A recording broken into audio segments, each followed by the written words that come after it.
Welcome to United Shades of Gray, Conversations of Race in America on WSGW. Now, here is your host, Kareem Bowen.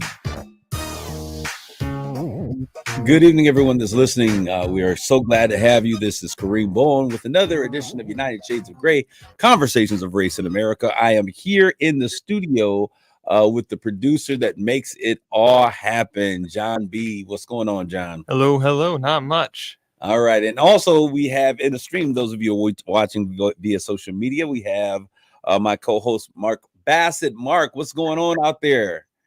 Doing great, Kareem. Sorry we missed last week. Miscommunication a bit on the timing, but I'm in North Carolina, looking out here to my right at the beach, right on the beach, loving it. Mark is our man about town. Mark, why don't you go ahead and give us that funny shot? Oh, sure. Hold on. There we go. For those of you that are not looking via the social stream, Mark is right on the beach. Mark, what city are you in the Carolinas? We're in Holden Beach, North Carolina, which is about an hour north of Myrtle Beach. So it's on the very southern edge of North Carolina, south of Wilmington, North Carolina, if you know North Carolina. So Yeah. We were down that area. So he's always the one. We're in the studio here, John, and Mark is out there. Yeah. Traversing the world. Yeah. If you would. But no, Mark, we appreciate you being with us on today. We had a little communication error on last week. But we want to thank you guys for tuning in. Those of you who are listening that are listening to this live or this lively recorded. Is that what do we call it? Live recording? They're listening to it live, yeah.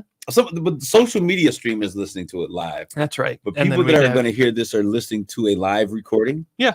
Is that what we call it? I think that would be a good name for it. Okay, so you're going to listen to this as a live recording on Sunday at 7 p.m. on WSGW 100.5 FM and 790 AM simulcast. Or if you're going to hear this show, I'm not even sure what time we're hearing this show in WJOL audience in Joliet, Illinois, but we want to welcome you to the conversation. We're going to figure out exactly what time that we're airing in Illinois, because we keep saying it's 7 p.m. And if it's not the 7 p.m. hour and you guys are hearing this and tuning in at 7, I certainly want to apologize. But those of you who are now a part of our Joliet, Illinois, did you hear that? Illinois, our Joliet, Illinois audience, we certainly want to welcome you into the conversation. And as a matter of fact, today, our conversation will strongly include you, because I saw some things today as I was preparing to exit the building to get to the studio that popped up here. To those who are in the stream, we'll say hello. Why don't you add your comments, questions, concerns, thoughts, opinions, all of those things. We want them. We want to hear them. We want to hear what you have to say. I want to get right into what's hot off the press, because I think our conversation on last week, we started the conversation, you and I, John, by ourselves. But I think having Mark as a part of this conversation is going to be really interesting. But what's hot off the press is that New York City mayor today, I'm not sure if this is Let's All Fight Gun Violence Day, but there had all of these press conferences that I was just kind of like glued to different stations on Fox, on CNN, on CBS News, and I caught them all, y'all. But anyways, New York City mayor has taken major action to combat gun violence. They are filing a lawsuit against 10 companies who are selling what they call ghost guns in New York. You know what a ghost gun is? Yeah, it's a plastic or 3D printed. It's generally how it's described gun. Yeah. So it's a ghost gun, and they're suing these 10 companies that have been selling these guns, even though they are not in New York City. They're doing a lot of business in the city, so they're suing these companies, Mark, because these companies don't possess an FFL, a federal firearm license, and so I guess that's the loophole by which they're going to start making some of this stuff take place. So they're selling ghost guns, pieces, kits, with no checks or questions asked. They're also including, and I thought this was interesting, I said people really go at some lengths. There are helplines that are included, helplines on how to put the pieces together, how to drill holes. There's instructions. Sometimes even they give you the drill bits for making the holes or the alterations to the weapons that they're providing. So I think this is an interesting issue, and this is why. What has been the response a lot of the time when people have talked about gun control? The response is always like, it's the illegal guns, not the ones that we own, right? So I think maybe someone somewhere has said, "Hey, let's go after every single area that we can, and if it's illegal guns, let's start with the illegal guns." And I think that, kudos to them for doing something different. Instead of just complaining about gun violence and let's ban all guns, that someone got the idea, like, why don't we start, if illegal guns is an issue that people think that they are, let's start with the illegal guns. Mark, what are you thinking? Well, I agree with everything you said. I think this is a big issue, and you can't solve a big issue all at once. So you have to start small and where it makes the most sense. And again, the facts are pretty clear. The vast majority of violence, yes, we've got these somewhat rare cases of just horrible, tragic mass murders using kind of automatic weapons. But the reality is a super high, by far the highest percentage of violence by guns in the U.S. are handguns, illegal handguns, and illegal handguns in impoverished areas. And so going after, I think, illegal handguns or unregistered guns or unlicensed guns is a great first step in doing this. I agree with you, as like we've talked about before, of just blanket gun laws, I don't think solve the problem or make sense. Punishes a lot of people that, frankly, are using them properly. And so. And I think the fact of the matter is that the issue, I don't think that there is one solve or one a panacea for everything. I don't No way. Yeah, I would agree. Thing that's going to happen that's going to take care of this issue. And Mark, you said something. When we look at how crimes happen and where they happen in most urban communities, handguns, which are probably much more prevalent, are usually the weapon of choice for things that are happening in our inner cities and communities for the most part. When you look at the types of things that are happening in these mass murders, they're tending, what's a mass murder? The idea is to do maximum body harm. So they use things that they can shoot, reload, or carry or fire off a number of times that allow them to do it. So there is going to have to be a number of things that take place in order for us to deal with the issues that are currently at hand. John, I see you, your mind stirring. Well, yeah.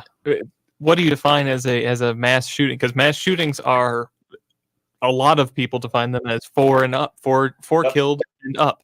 And Yeah, if you take those definitions, it's still handguns. Yep. No. I would agree with you, but I'm just talking about where they happen. Yeah, and like last week, I said something about, let's enforce the gun laws that we have, and you said, well, what does that mean? This is exactly what that means. This is exactly what that looks like. This is creating new policy. This is kind of new things that they're utilizing to address ghost guns. They're classifying them as guns, and that you need this firearms sales license to sell them. Absolutely. So that is one mechanism, but I want to talk about the additional things. Now, if you're talking about enforcing, I'll give you that 100%. This is something they've went and said, let's handle this particular era. I think that's important. I think that we need to enforce the laws that we have. I still think that we need to ban certain guns that people should just not have on the street. I'm never going to leave that place there. I think that is an issue. But I also want to say what I found that's happening in Illinois, and I thought that this was really interesting. And it is something that they're doing new. The Illinois AG, Kwame Raoul, I think that's his name. He has presented that they have this thing, and they've come up with this new technology called Crime Gun Connect, Mark. And I thought this was really cool because we have been basically fighting a 20th century problem with our archaic systems of the 70s, 80s, and the 90s. And so this Crime Gun Connect now creates a database for guns that are used or found or whatever, and they're able to trace these guns to other crimes. They're able to trace them back to the sellers of these weapons, and it's not just the city within itself. It is a nationwide network, which is one of the things. Yeah. And that's what I think is necessary, even for, when we look at, allowing people to purchase guns. Why not have a national network on, background checks and just do things that make sense to me? Well, this is using technology. So they have about 100,000 trace records dating back to 2009 on various guns that have been used. There's a portal to close the gaps that are sometimes left in some of the questions that the NRA are capturing data on. And it's sophisticated mapping technology allows nationwide pictures of sources of these ghost guns. I think that is really cool. Is it going to solve all of our issues and all of our problems? Absolutely not. But to see us begin to use resources and sources that are already available, which I guess kind of points to what you were saying, but being innovative in solving some of the issues that we're currently being confronted with, I think it is a really cool thing.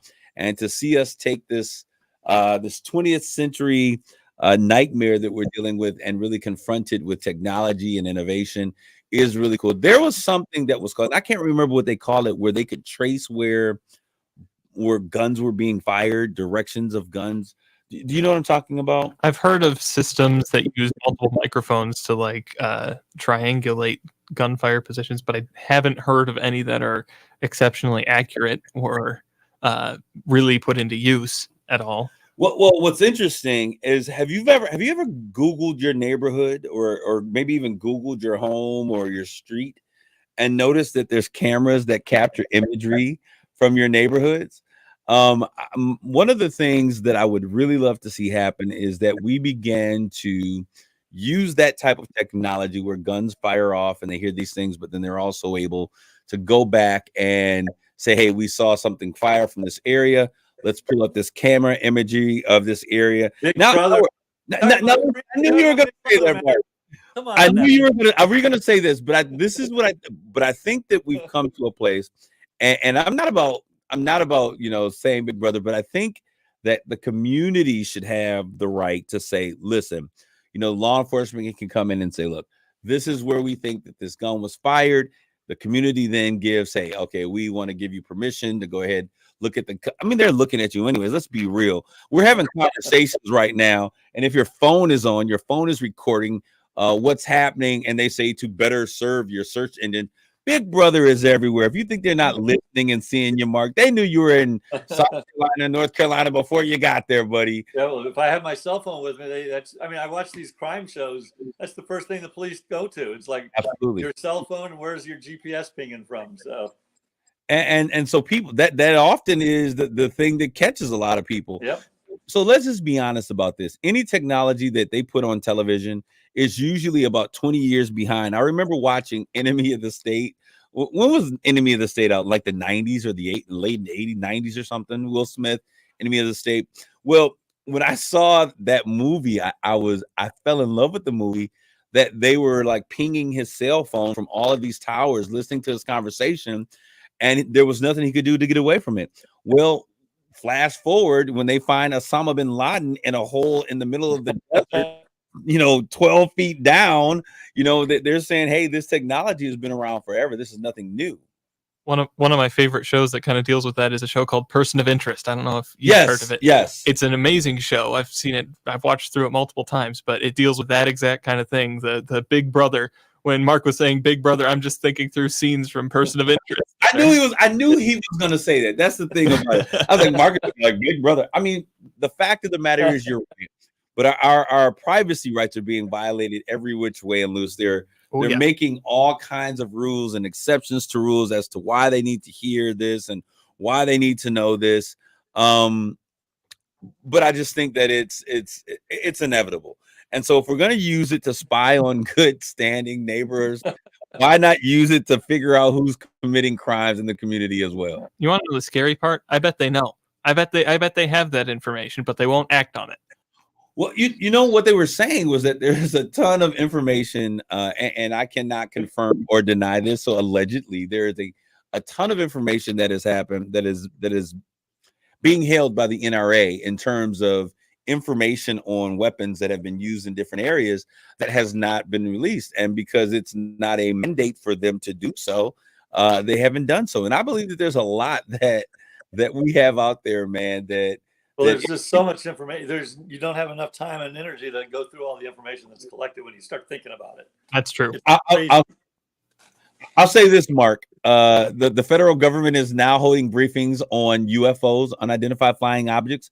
How long have we been talking about aliens and flying objects, in the world? And so now they want to give us briefings and tell us that some of the stuff that people have been talking about all this years is not completely crazy. So there's a lot. I think that the average American probably benefits from being dumb or stupid. Too much information is dangerous. Yeah. Really So is certain that things I think people react to information, honestly. So we'll talk about that. But Lay, we got to talk about this, and I'm putting a show together with a panel of women actually for this. But I want to talk about it. The last time we were here, it was you and I, John, and I was saying that normally the Supreme Court, leaves their rulings for about the middle of June. And when we hadn't heard anything, I said, I don't think that's good news. I think they're going to overthrow a number of things, make a number of changes across the board, render their decisions, and head for the hills.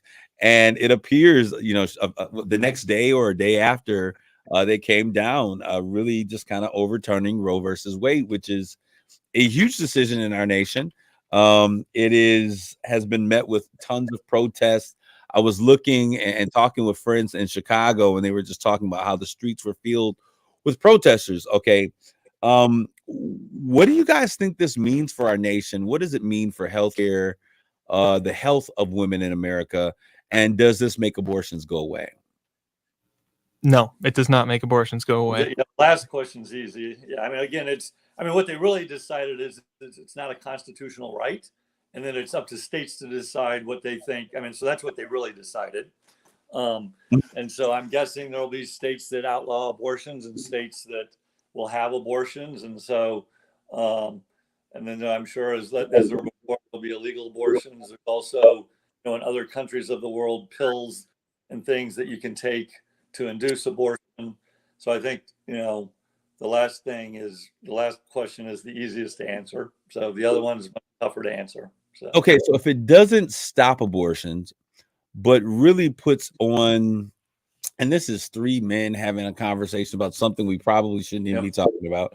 But when you think about it, if it doesn't stop abortions, but it puts at jeopardy the fact that, or puts in play that many women will now be having those 1950 abortions, illegal abortions again. And I think about the back rooms and the stories of the wire hangers and things of that nature, which are just kind of crazy in a country like the United States. What was the purpose for this ruling? I think it was. Go ahead, Mark. Sorry. Well, I was going to say again. I think I wasn't in the room. None of us were in the room. Again, I think they were taking a very legalistic perspective, a very conservative legalistic perspective that basically says the original decision was faulty and that abortion is not constitutionally guaranteed, and so it should be up to the local communities to make that decision. And I think in the strictest sense, the lawyer friend of mine that I've talked to, who's a very good lawyer, that's whether you agree with that or not is a different question, but that from a legal perspective, that is the argument. Okay, so my question then becomes, like, at what point, so is everything and every decision the Supreme Court makes continually under scrutiny? 50 years that's the fear. That's that's you've got fear. Thomas. Then you've got Clarence Thomas that should not be speaking about, or at least again, I don't know who's quoted him, but you've seen the headlines of Uncle Tom contraceptions, gay marriages, and again the same legal argument. And so I think that's the fear. I think there are shades of gray in every discussion. I think abortion is divided shades of gray, not united shades of gray. Yeah, there's shades of gray. The one thing is contraception, which is fundamentally different, morally speaking, I would argue, than abortion, which some people would consider to be murder. Whether you agree with that, that's a different story. But so, Mark, you're a good Catholic boy. Isn't contraceptive considered it's not something that's on the table for you? There's a reason we have 7 kids. There's a reason we have 7 kids. The Catholic faith believes in natural family planning, which I argued with my wife was planning to have more kids. But anyway, I would get into philosophical debates on that one as well with my wife. But yes, you're right. So Okay, I don't. What do you think about this, John? You are much younger than Mark is, Yeah. and a Oh, little bit come on younger than now. I What? He am, can be my son, probably. and a little bit younger than I am. But my question is, so when you look at this debate, and you come from a Christian background, right? Christian Yep. home, Christian influence. I want to say that because I think that impacts who we are and how we think about things. This decision, which has been around your entire life, what does this mean to you, and how do you take? What is this? What's your So, perspective? legally speaking, I believe in the Constitution. I think it's a pretty good document, all in all. And I think that the federal government saying about almost anything, hey, this isn't under our jurisdiction under the Constitution. Let's kick it to the states. This isn't our job. We shouldn't have our hands on this. Let's back off. I think almost anything. There are a few exceptions that the federal government does with that is I'm all for it. I support that.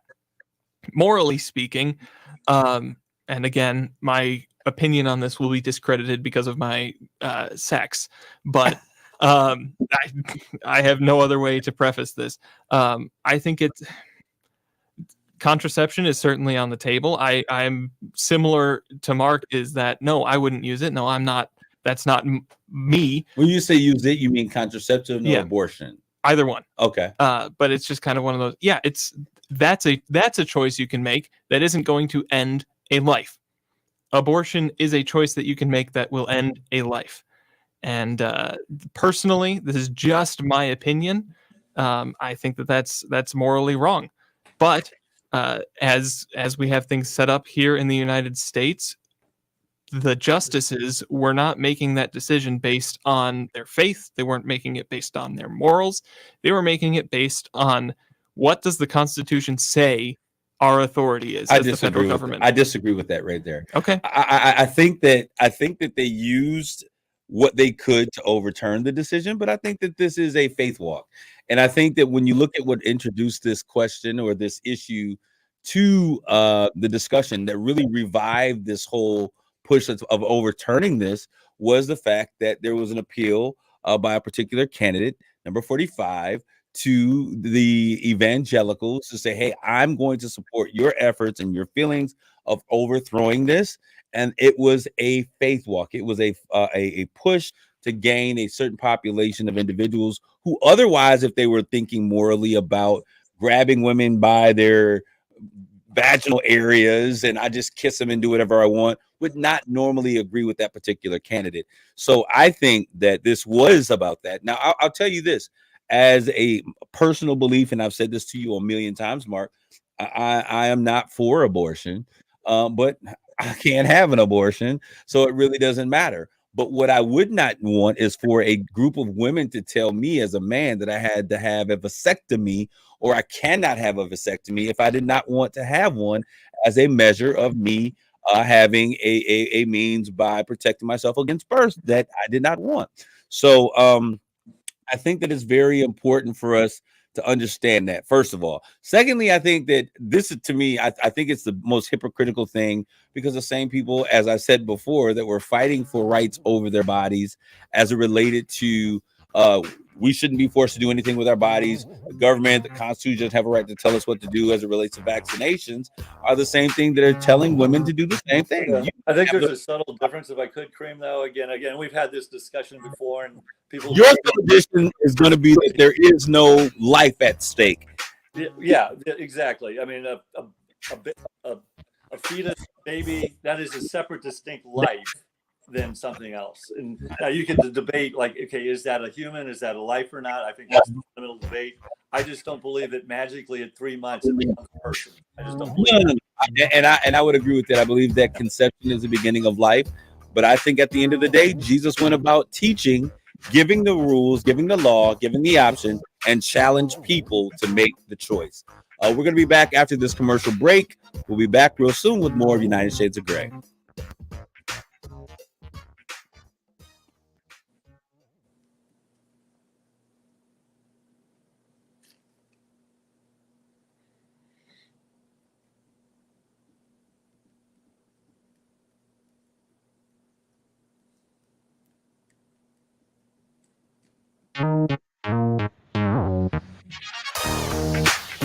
You're listening to United Shades of Gray on WSGW. Hey, this is Kareem, and we're back from our commercial break with more United Shades of Gray, conversations of race in America. We have had a somewhat of a heated debate on three men. I didn't think that was heated. Thinking that we are wise enough to have a debate on abortion, right? This is what we do. We always put our noses in places we probably shouldn't. But what I love about it is that we can have these spirited conversations, and we can agree that we're going to have our own opinions and not necessarily have to be enemies to one another. And I think that that's what's so important about these conversations. Now on to something that's going to be a little bit more subdued and hopefully more fun, and we will inject some humor and fun into this. And that's really, hey, the 4th of July is around the corner, guys. Mark, you are already on vacation, so I think that you should be forced to come home and chain yourself. I'm going to be driving home on the 3rd. You're going to be home on the 3rd. Yeah, so I won't be doing anything on the 4th, basically. Relaxing, recovering. Mark, you've been gone for how long now? Is this going to be 2 weeks? Well, 2 weeks. It'll be 2 weeks, a little more than 2 weeks by the time we get home. Okay, awesome. What about you, John? What you got going on? Well, I just want to say Mark's coming back once the beautiful weather starts here in Michigan. He's going to come back up. And when this airs, it will be the 3rd. So people will be getting ready for those cookouts and stuff. I'm ready. So we want to say welcome home to Mark, who's getting home right now. Right now. Pulling into my driveway. No, I'm looking forward to it. I live up in the country, up in Standish, and every year our neighbors across the street invite 50 people over and put on their own private fireworks. Wow. Who is that, Jonathan? Who is that? Out of curiosity. I don't know. We just sit in our yard and enjoy it. Is it a guy by the name of Dave Krasiniak? The name sounds familiar. I'd have to check. Mark, don't tell me you know someone out in the middle of Standish. I do. Dave Krasiniak. He and I worked together for now. Finance guy, and I used to call him the king of Standish Sterling. So, okay, yeah. Well, I'll tell you what. Here for the 4th, we're going to be doing. Hopefully, everyone is safe. That's the key thing. Here for the 4th, we're going to be. I don't know what we're going to be, but the crazy thing is, I am performing a wedding on the 3rd and the 9th of July. I don't know what I was thinking about when I did this, or what they were thinking about when they chose those dates. But during my counseling sessions, I guess it never dawned on me. But so the 3rd of July, I'll be down in the southern region of Detroit, somewhere south of here, doing the wedding. And then on the 9th, my friend from California is going to be in town, and he will be getting married, and I'll be doing that on the 9th. And then I just sitting there like, my family's probably thinking like, are you out of your mind? But hey, the pool is clean, so they can enjoy it as much as they want to. But I'm just looking forward to having some family get together. I'm looking forward to having some nice weather. I mean, Michigan and this entire Midwest, Michigan, Minnesota, Wisconsin, Illinois, we have been having the bomb summer, if you would. 80, 90 degrees, 95, 90. I love it all. And we've had a couple cool days here, but hey, the warm weather is coming back. But we want to get to our conversation on today. Mark, we started last week talking about something, how far have we really come? What strides have we made as a nation towards diversity, equity, and inclusion? And I know that you really began to carry the football or carry the torch, as you said, or as I would say, toward really making strides with the company that you were with when you were working with that particular company. What do you think has been the successes, or have we had any successes as it relates to really bringing DE&I into operation and no longer just words that we're using? Sure. Well, I think for sure there's been progress and success. Whether it's should have been more or not, I think that's the fundamental question. Clearly, there's a long way to still go.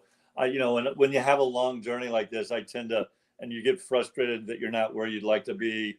I always, and again, this is at least from my business perspective, always try to look back to where we were and go, you know what, we're certainly further along than where we were, and yeah, we still could do better. And I think in terms of that whole DE&I, for sure, we're better than we were 50 years ago. The progress been as fast and as robust as it should be? Probably not, but there's been progress, and I think it's one of those things where you just have to stick to it. So. Okay, and the reason I asked is because in 2020 we saw these cries. Look, something's got to change after the George Floyd verdict after the George Floyd verdict. And so many companies came out like, we are pledging to diversity. We are pledging this to make a change. We are doing this for equity and inclusion. And it seemed as though, wow, the world has waken up and we finally are getting ready to see the movement that we wanted to see. And it seemed like for 2020 and the majority of 2021, that seemed to be the theme of things. But I don't know if that's how I feel. John, what do you think, John, in terms of what you've been seeing? Well, yeah, I think we talked about it last week. People have been checking boxes. It's surface level, and I think that it's terrible that it's surface level. Just okay, we have our quota of this many African Americans. We have our quota of this many Hispanics. We're good. We are an inclusive and diverse company. And they don't really care to think about the culture or the actual people, the individuals, and the workplace environment that they're creating, and try and make it as good as possible. I think that sometimes, and I put this in those notes. I think that sometimes people confuse this whole idea of diversity with affirmative action. Like, we're back to that conversation. Quotas, basically. Yeah, quotas, giving Black people jobs because we need color in the room. And that, I mean, when you looked at affirmative action, and I've said this before, white women were the biggest benefactors of affirmative action. If you look at the stats across the board. Right, but that's what's going on. As a lot of companies have focused on diversity. I'd argue it's women probably more than any other racial diversity. So. Absolutely. So I want us to take, first of all, a look at this. And we talked about and gave some definition. What did we say that definition? Do you remember what we talked about in terms of the definition? Your particular definition of diversity was on last week, John? No, I didn't. I don't remember. Mark, how would you define diversity when you think of well, there can be defined a lot of different ways, but the way I like to think about it is diversity of thought, perspective, opinion, skills, background, culture. And so there's a lot of different lenses. And so that's the way I tend to try to look at it. No, I think that's good. The reality is our world is male and female, Black, white, Asian, American, Native American. And so, I mean, that's the easiest way to quantify it. It's much harder to quantify, well, we have different perspectives or opinions, or we have different ways of solving a problem or looking at a problem. So, but you know what? And I want to say this. I'm glad you said what you said, because when we think of diversity, I often think about 5 key areas, or how we would break that down. And that would include cultural diversity, racial, gender, physical, and diversity in interests, thoughts, ideas, perspectives. Okay. Yep. There are ways, though, Mark, because I know there's a lot of people, and I get asked this a lot by leadership in companies. I had a meeting yesterday with some officials over at SVSU, and we were having this conversation. Like, how do you ensure diversity? And my response was, stop fishing in the same ponds you've always fished in. And it sounds like the craziest thing in the world, Mark.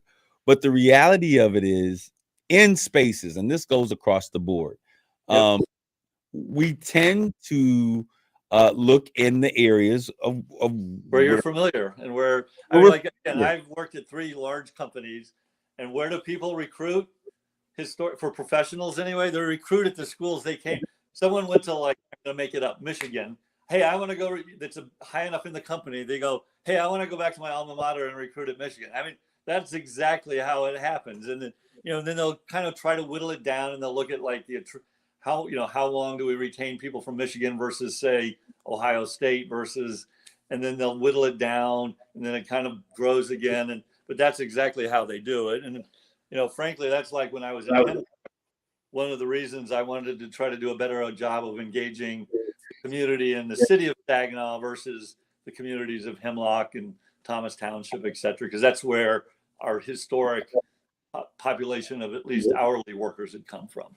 Kind of to your point of like, hey, there's other communities around here. Why can't we do a better job of engaging those other communities?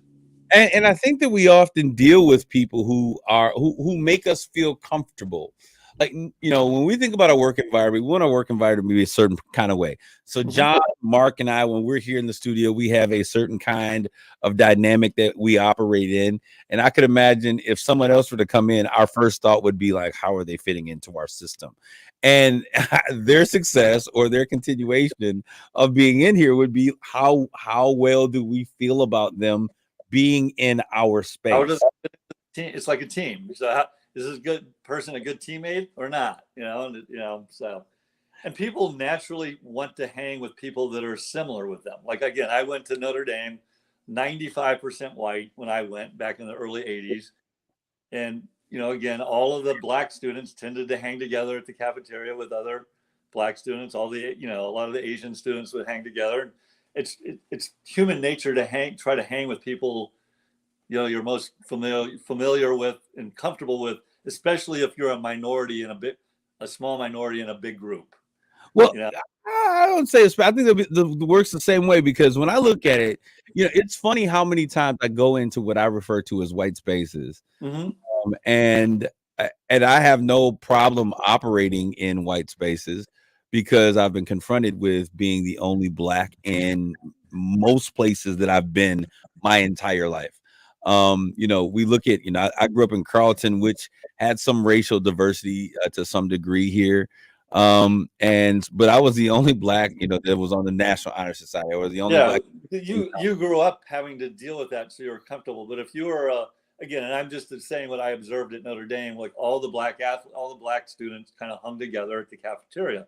And I'm guessing a lot of them came from predominantly black, I'm guessing, I'm making an assumption, but other predominantly black neighborhoods or schools or communities. And so it was natural for them. And I get it. It's just no different than if I went to Morehouse and there was 5 other white students, I might hang with the 5 other white students. But the point that I'm making here is this, Mark. There are very few times in most white Americans' lives that they have to be in what would be considered a black space, if such a thing exists, where they are the only white in a particular area. And the reason why that's important is because when we look at, if it's a company doing a hiring practice, if it's, an organization that's putting together some event, when I'm in a particular situation, that's taking place, people are cognizant of the fact, like, hey, we don't have any brown people here. We don't have any white people here. We don't have. We want to make sure that we have people. We want to get perspectives. And they are often very open and really concerned about making sure that space is diverse, unless it's a space that is dedicated to being a safe space for black people, where black people can address and just kind of freely address issues and be just a black space. But for the most part, when I look at hiring, that becomes less of an issue. And I'm going somewhere with this, because what I've learned in companies that are largely white, the black person that they'll bring into the space is one who has a history and experiences that are consistent to white America, and not so much necessarily those that are in tune with the experiences of what we would consider the black experience, if that makes sense. Well, I think they're hiring from certain schools where, so again, like I worked at Dow or Union Carbide, they went to certain schools, and the predominance of the engineering students of those schools were going to be white, and the black students that they hired grew up in those environments. I guess that's what you're saying. But in a certain sense, it was a default based on where they were recruiting. So you think it's recruitment? I think it's we want to bring people in that, as John said, that we can check the box on, but doesn't disturb the culture that we desire to create in our company. And I think they do that for everybody in a certain sense. I mean, they don't hire. They don't. Typically, companies aren't hiring people that they think are going to be disruptive to their culture, irrespective of race. But think about what you just said, Mark. Yep. That is a serious problem, because that often becomes the wall that Black Americans run into, is the fact that they don't. You want to be a diverse population, but you don't want to disrupt your culture. Well, And it's let's define what culture means. So, like, culture was very specifically stated, like, I'm part of a team. I understand my role and what its value is. I'm rewarded and recognized for a job well done. I'm coached and developed, and we have fun. So if you're not a team player, I don't care what race you are, that's against the culture, and you are not looking for non-team players. But if my personal culture that I come from, if my personal ethnicity and how I operate and how I move is not consistent with the culture that you define, and let's be honest, the culture of an environment or a workplace is defined by the majority of the people who are part of that body. And so if I don't operate within the system or operate in the same manner in which that system operates, then I become a problematic employee. It's kind of like the first time we met, Mark, when I asked you those two questions, like, oh, why do you want to be here in the Black community, and what are you willing to give up if you really want to see something change? My question asking, what are you willing to give up, is the same question as saying, are you willing to disrupt your culture to really build a system that is equitable and diverse? And most people are not willing to do so. So they would paint the individual as problematic or not fitting into the system, instead of recognizing that we really need to do something internally to change how we're able to operate. And we may be uncomfortable for a period of time. And I think that most people aren't willing to accept that. I think we're saying something similar, but something different as well. I mean, again, in the world I came from, again, Hemlock, before that Dow, before that Union Carbide, there's cultures around values of, like, that you should never, I would argue, compromise just to bring someone in because they're different. And so if someone's not ethical, or if someone is not going to be a good team player, someone isn't going, like, if you're running a company and you want a manager that wants to focus on you want your managers to develop people, and that you have someone that doesn't want to develop people that's a manager, I don't care what race they are, that's against the culture we're trying to have, and you shouldn't be in that job, irrespective of race. No, and I would agree with you 1,000%. Mark, John, does it sound like we're saying the same thing? Or does it sound like we're saying something fundamentally different? I think that you're coming at it from two different angles. Okay. But I think that, man, it's tough, because I think that you're right. I think that you need to have different ways of going about problems, and different processes of thinking present in a group of people. That group of people that has a varied way of thinking through problems and solving them, if they can work together, which is key to what Mark was saying, is you need to be cognizant that other people think differently, and you need to be able to communicate effectively with people who think differently from yourself. That's exactly well said, Jonathan, because ultimately I really want people that are willing to challenge the status quo, and I want people debating, but at some point, you have to do that respectfully and collaboratively. At some point, someone in charge has to make a decision, and you have to kind of move on and accept that decision. And Mark, I would agree with you on that. And I would think that healthy debate is consistent with who you are as an individual. And I think the direction that you were leading company that you were working with before. But what I don't think is that most people have that appetite for that company or that same type of debate. And so I think that in many instances you may be a little bit different. Go ahead, John. I've got a question for Mark, because my thought is the people who are more willing to accept that other people work as a team with people who think differently from themselves will be more successful. And you, as someone who has had a lot of experience in the business world, would your experience reflect that, or is it different? For sure. I don't know. I had an old boss that used to say, like, if all you have is a toolbox of hammers there's not a lot of problems you can solve. And so, because he was a big believer, I was in technology, of chemists working with engineers, working with physicists, working with mathematicians, because they all have different tools they bring to solving a super complex problem.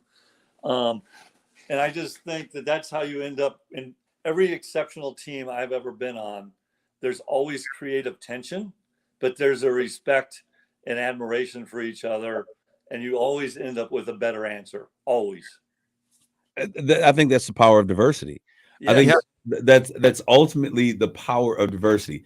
But when the thing that I often see, and I'm not going to stand on this space for very long, but I think that it's important to understand that oftentimes our biases allow us to continually, and I say this over and over again because I've seen this happen.